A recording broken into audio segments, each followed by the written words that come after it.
আমার মুখোশ আমি খুলে দিতে পারি, আমি পারি। সবার সামনে শো করছি না, তোমরা হচ্ছে চিন্তা করো, ঠিক আছে? তোমরা চিন্তা করো। শোভা এমনি এমনি চিল্লাচ্ছে না, শোভা এমনি এমনি কথা বলছে না, শোভার কাছে যথেষ্ট এভিডেন্স আছে বলেই কিন্তু শোভা কথা বলছে। হ্যাঁ ঠিক আছে, আমার মামা কিন্তু সজীবের দুলা ভাই এবং সে সজীবের হয়ে মিথ্যা কথা বলতেছে। হ্যাঁ, আপনারা দেখবেন যে সময় টিভিতে যেসব মানুষগুলো কথা বলেছে সেগুলো কিন্তু সজীবের টিমের মেম্বার, সজীবের ওয়াইফ, সজীবের দুলা ভাই। ঠিক আছে, আমার মামা যে কথাটা বলেছে যে কেস চলতেছে, হ্যাঁ আমার মায়ের সাথে জমি নিয়ে বিরোধ, কথা যদি কেস চলে তো সেই কেসের এভিডেন্স তাকে দিতে বলেন। আর দ্বিতীয়ত হচ্ছে আমার ওই মামার কিন্তু সেরকম কোনো ইনকাম নাই, ঠিক আছে? সজীবের টাকাই চলে, সেই জন্য আমার মামা সজীবের হয়েই কথা বলতেছে। আর এটা খুব স্বাভাবিক, তার বোনের জামাই, ঠিক আছে? সে আমার হয়ে কথা বলবে না। সজীবকে বাঁচানোর জন্য আসলে সবাই কিন্তু এখানে মিথ্যা কথা বলছে, ঠিক আছে? টিমের প্রতিটা মেম্বারও জানে টিমের মধ্যে কি ঝামেলা হচ্ছে না হচ্ছে। দেখেন সাথীকে নিয়ে কিন্তু সবার প্রবলেম, সাথীকে নিয়ে কিন্তু কেউ মুখ খোলেনি, ঠিক আছে? এনিওয়ে আরো একটা কথা বলি, সেটা হচ্ছে সজীব এই যে সময় টিভিতে যেটা বলেছে আমি নাকি হচ্ছিলাম মিরাজের নায়িকা। আচ্ছা আপনারা বলেন যে আমি আজ কতদিন ধরে সেইখানে কাজ করি এবং খুব ছোট ছোট ক্যারেক্টারই করি, আমি কখনোই বলছি না যে আমি নায়িকা ক্যারেক্টার করি, তো আমি এতদিন পরে এসে কেন নায়িকা ক্যারেক্টার করতে চাইবো, আবার মিরাজের নায়িকা? এটা কোনো কথা বলেন? মানে কোন লেভেলের মিথ্যা কথা সজীব বলতে পারে অ্যাকচুয়ালি।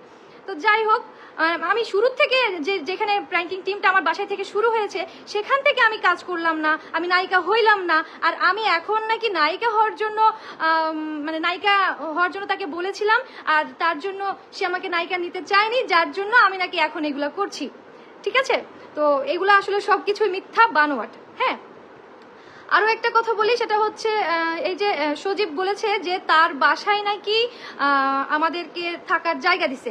আমি কিন্তু এই জিনিসটা সব জায়গায় প্রত্যেকটা ইন্টারভিউতে ক্লিয়ার করেছি যে বাসাটা হচ্ছে সজীবের ছিল, ঠিক আছে? ওই বাসার মালিক কিন্তু সজীব না।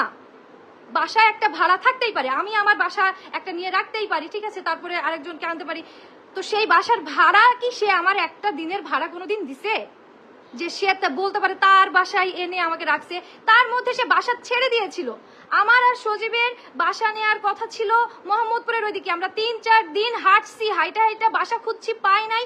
তখন আমি সজীবকে বলছি তুই এই বাসা রেখে দে, পরবর্তীতে এই বাসা সে বলছে যে ঠিক আছে এই বাসায় তাহলে রেখে দি, ঠিক আছে? সে তো আমার একদিনের ভাড়া দেয়নি, তো তাহলে সে কিভাবে বলে আমার বাসায় তাকে জায়গা দিয়েছে? হ্যাঁ হতেই পারে, আমি তো বলছি সে ব্যাচেলার বাসা ছিল, পরবর্তীতে আমি তাকে সেই বাসা রাখতে বলেছি, ঠিক আছে? এটা কি তার বাসা?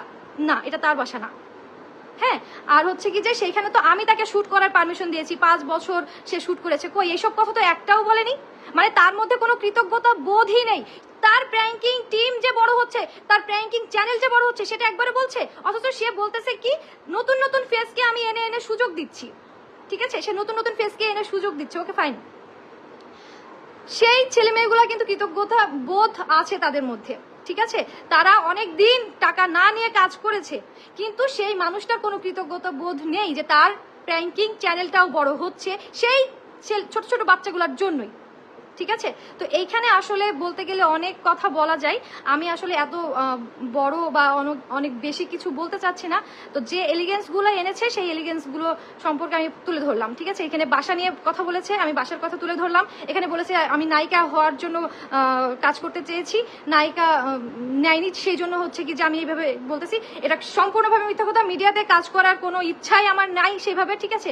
আমি কখনোই চাইনি, শুধুমাত্র আমার বাসায় শুট হতো, যার কারণে হচ্ছে আমি টুকটাক কাজ করতাম। আর আমি কোনোদিন নিজের থেকে সজীবকে বলিনি যে হচ্ছে কি যে আমাকে কাজে নেই, আমি কোনোদিনই বলিনি, ঠিক আছে? আমি চাইলে বাইরে কাজ করতে পারতাম, কিন্তু আমি চাইনি এবং আমি করতে চাইনি। সজীব নিজে আমাকে বলছে যে শোভা টুকটাক কাজ করিস, ঠিক আছে? এটা হচ্ছে যখন অনেক বয়স হয়ে যাবে তখন এটা কাজে লাগবে। হ্যাঁ, এখানে মিথ্যার কিছু নেই, এটা একদম সত্যি কথা। আমি আমার প্রত্যেকটা কথা সত্যি বলেছি এবং প্রত্যেকটা কথার প্রমাণ আমার কাছে আছে। আমি সেই সব প্রমাণ আপনাদেরকে দিতে পারি এবং আমি অলরেডি দিয়েছি, প্রত্যেকটা মিডিয়ার কাছেও দিয়েছি। আমি জানি না মিডিয়াগুলো কেন শো করছে না, তবে সময় মতো শো করে দিবে, ঠিক আছে? প্রত্যেকটা প্রমাণই সামনে আসবে। সে যে নোংরা ক্যারেক্টারের মানুষ, সেই নোংরা ক্যারেক্টারটা তার কিন্তু প্রকাশ পাবেই। হ্যাঁ, আজ হোক কাল হোক প্রকাশ পাবেই।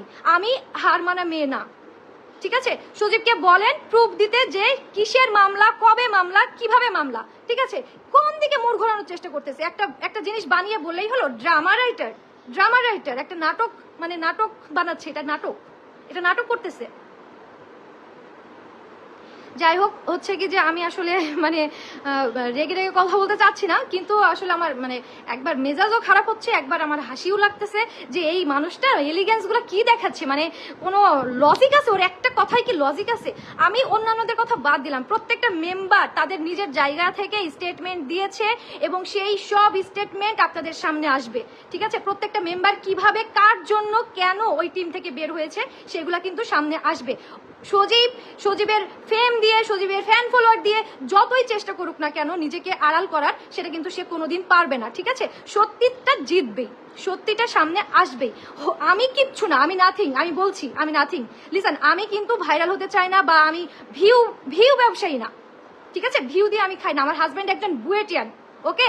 আর সে বলেছে আমার হাজব্যান্ড তখন কিছু করতো না, আমিও এটা বলেছি যে হ্যাঁ তখন আমার হাজব্যান্ড বেকার ছিল, এবং হচ্ছে আমার সজীবও তখন কিছু করতো না, সেও স্টুডেন্ট ছিল, তারও ওই বাসা একা মেনটেন করা পসিবল ছিল না, যার জন্য আমরা দুজন মিলেই বাসাটা নিয়েছিলাম, ঠিক আছে?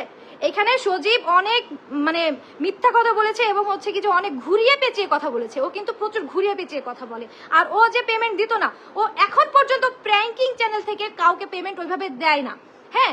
সেই সব প্রমাণ, সেই সব টিম মেম্বারদেরও কথা আমার কাছে আছে, হ্যাঁ? আর হচ্ছে কি যে সে যখন প্রোডাকশন হয় তখন থেকে সে পেমেন্ট দেওয়া শুরু করে, এটাও সত্যি, ঠিক আছে? আমি সেটাও বলছি, প্রোডাকশন হাউস থেকে তখন ও প্র্যাঙ্কিং প্রোডাকশন, প্র্যাঙ্কিং কিন্তু দুইটা চ্যানেল, একটা হচ্ছে প্র্যাঙ্কিং আর একটা হচ্ছে প্র্যাঙ্কিং প্রোডাকশন, ঠিক আছে? তো প্র্যাঙ্কিং চ্যানেল থেকে ও কিন্তু কাউকেই সেরকম পেমেন্ট দেয় না, এখন হয়তো এক আধটু দেয়, এখন টুকটাক দেয়, কিন্তু অনেক দিন মানে প্রায় 5 বছর তো দেয়ই নাই। আপনারা প্রিমার কথা শুনলে কিন্তু বুঝতে পারবেন, ঠিক আছে? এখানে আরো অনেক মেম্বার আছে যারা কিন্তু এই বিষয়ে মুখ খুলবে বা খুলেছে, অলরেডি মুখ খুলেছে। তো যাই হোক, আমি একটা জিনিস বলতে চাই, মোর যেদিকেই ঘোরানোর চেষ্টা করা হোক না কেন সত্যিটা জিতবে, ঠিক আছে? আমি বলছি সত্যিটা জিতবে। এনিওয়ে, সবাই ভালো থাকবেন। আমি আসলে জীবনের ফার্স্ট টাইম হয়তো বা আমার ফেসবুক থেকে লাইভ হলাম, হ্যাঁ? আমি কি বলবো, আচ্ছা যাই হোক, আর কিছু বলার নাই। আমার অভিযোগ একটাও মিথ্যা না, একটাও মিথ্যা না, ঠিক আছে? আর হ্যাঁ, যাদেরকে তিনি এআই বোঝানোর চেষ্টা করছেন, যাদেরকে ফেক বোঝানোর চেষ্টা করছেন, তারা প্লিজ অফ যাও, ঠিক আছে? এআই দিয়ে না সব কিছু হয় না, ঠিক আছে? তোমার মুখোশ আমি খুলে দিতে পারি, আমি পারি সেই সব কিছু একদম এই যে ফেসবুকে লাইভে দেখাই দিতে বা ছেড়ে দিতে, ঠিক আছে? আমি সেটা করছি না, আমারও একটা ব্যাপার আছে, আমি হচ্ছে কি যে চাইলেই যেটা পারি আমি সেটা করব না, কারণ আমারও একটা মানসিকতার ব্যাপার আছে। আমি তোমার একদম ডিটেলস কিছু আমি সবার সামনে শো করছি না, তোমরা হচ্ছে চিন্তা করো, ঠিক আছে? তোমরা চিন্তা করো। শোভা এমনি চিল্লাচ্ছে না, শোভা এমনি কথা বলছে না, শোভার কাছে যথেষ্ট এভিডেন্স আছে বলেই কিন্তু শোভা কথা বলছে, হ্যাঁ? আমার কিন্তু তোমাদের ফ্যান বেজ নেই, তোমাদের মতো ফ্যান বেজ, ফ্যান পাওয়ার, হ্যান ত্যান এসব নাই, ঠিক আছে? আমার কাছে সত্যটা আছে আর আমি সেটা দিয়েই লড়বো, ওকে? ভালো থাকবেন সবাই, আল্লাহ হাফেজ।